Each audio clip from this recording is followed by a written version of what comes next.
Bwana, mambo vipi? Bwana, sisi ni Spare Master kutokea hapa Kariakoo Donge na Nyamwezi. Na leo tumekuja mbele yenu kuwapa elimu na mwongozo au taarifa na maarifa juu ya hii biashara spare za pikipiki. Leo tumekuja na mambo muhimu sana ambayo wewe kama mwekezaji au mfanyabiashara unapaswa kuyajua ili unapoenda kufanya hii biashara uwe na uhakika na unachokianza. Uwe umetoa ile hofu kwa sababu unajua ni nini ambacho unachokifanya. Wanasema utajiri uko katika taarifa na maarifa, na sisi kama Spare Master tumeamua kuwaletea hizi taarifa na maarifa. Tumeamua kuwaletea hizi taarifa na maarifa kuwatoa gizani na kupata mwangaza kwenye hii biashara spare za pikipiki. Tunajua ni watu wengi wamekuwa wakitamani kwanza hii biashara spare za pikipiki.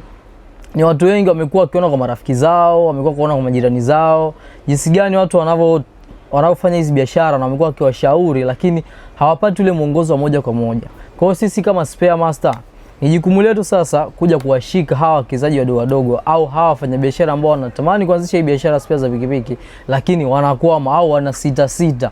Unakuta ni mtu anamtaji ameweka let's say hela benki milioni 1, milioni 10, milioni 5, milioni 30. Anafikiria kwamba nitafanya biashara gani?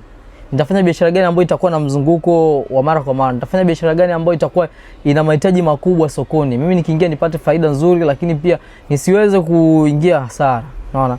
Sisi kama Spare Master tumekuja kulitatua hilo changamoto. Tumekuja kufanya hii kama project ambayo itakuwa na mchango mkubwa katika jamii. Lengo letu sio kuuza tu. Lengo letu pia ni kutoa elimu, kutoa taarifa na maarifa juu ya spare za pikipiki au juu ya hii biashara spare za pikipiki. Basi somo letu la leo litatolea mwongozo wa uwekezaji wa hii biashara spare za pikipiki. Na somo letu la leo kichwa kinasema elewa aina ya duka unalotaka kufungua. Lakini kabla hujaelewa aina ya duka ambalo unataka kufungua, tujue almost pikipiki milioni 1.5 zimesajiliwa. Zimesajiliwa Tanzania na zinatumika kila siku. Hii yote inaonyesha kwamba mahitaji yake ni makubwa. Pikipiki zinafanya kazi, pikipiki zinatumiwa na kama chombo cha usafiri, zinasaidia watu kutoka sehemu moja kwenda nyingine. Kwa hiyo zinaharibika, zinahitaji matengenezo. Na kama unavyoona kwa kuangalia tu mtaani kwako, eneo lako kuzunguka, jaribu kufanya tafiti fupi, angalia tu. Au sio katika ile ya kuangalia tu, unajua pikipiki ni nyingi mno. Unaona? Pikipiki hizi zote sio kwamba ni pikipiki ambazo zinafanya kazi kila siku bila kupata matengenezo. Zinahitaji matengenezo.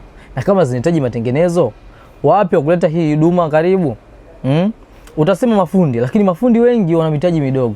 Na mitaji midogo walikuwa nayo haiwezi kukizi yale mahitaji. Ndio maana unakuta sehemu mtaa mzima kuna fundi mmoja, lakini huyo fundi anategemea afate spare mbali.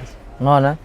Afate spare mbali ili aweze kwenda kununua, alete dukani aje afanye matengenezo. Lakini hii ni fursa kwenu wafanya biashara. Hii ni fursa ambayo isiyolala. Ni fursa ambayo ukileta bidhaa ndani, matengenezo, bodaboda zinaharibika, bodaboda zinatakiwa zibadilishwe vifaa, kwa hiyo vinapaswa kufanyiwa matengenezo ili ziendelee na kazi.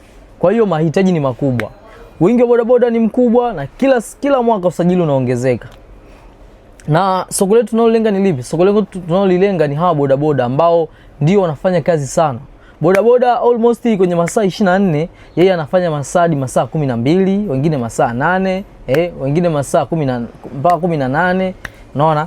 Kwa hiyo yote inaonyesha kwamba matumizi makubwa ya bodaboda yanapelekea uhitaji wa matengenezo, na matengenezo hayo hayawezi kufanyika bila vifaa vipuri vya pikipiki au spare za pikipiki. Kwa hiyo hii ni fursa.